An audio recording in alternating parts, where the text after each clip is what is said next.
Hi, you're listening today to some exciting stories, so sit back and enjoy.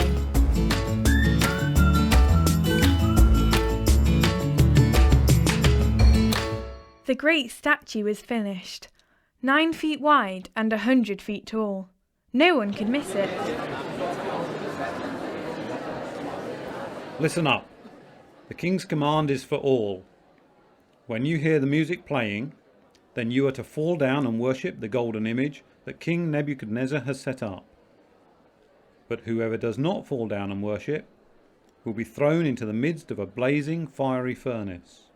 No question, everyone would come to the dedication. Silently, 3 men stood on the side.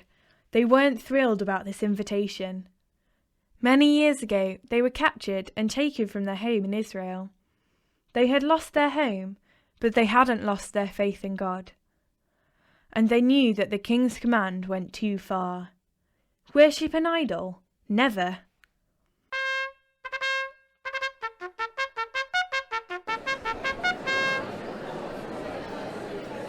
Everyone bowed down and worshipped the statue, except for the 3 friends.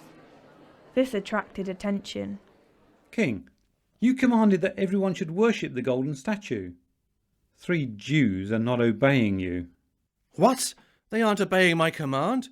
Bring them to me immediately. Daniel's friends were brought to the king. Is it true that you won't bow down to the golden image? I'll give you one more chance. If you still refuse, you'll be thrown immediately into the fiery furnace.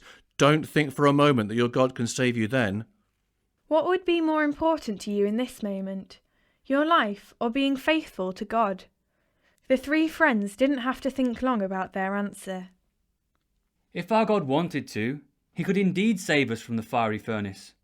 But even if he won't, we will remain faithful to him. We will never bow down to an idol. These men loved God more than anything. Nebuchadnezzar became furious. Heat the furnace 7 times hotter and throw them into the fire. They were then thrown into the fiery furnace. It was so hot that the soldiers who threw them in were killed by the heat. The king stared into the fire. I see 4 men walking around in the fire.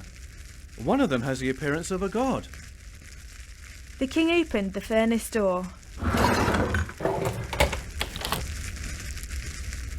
Come out, you servants of the most almighty God. Without being burned, the men came out. No hair was singed, nor was there any smell of fire on their clothes. God indeed saved them out of the fire. Do you know this God who can do such miracles? Remain faithful to him, always and everywhere. This is Ellen saying goodbye until the next time. If you want to get in touch, send an email to alleyn@cefbritain.org. That's ALLEYN@cefbritain.org.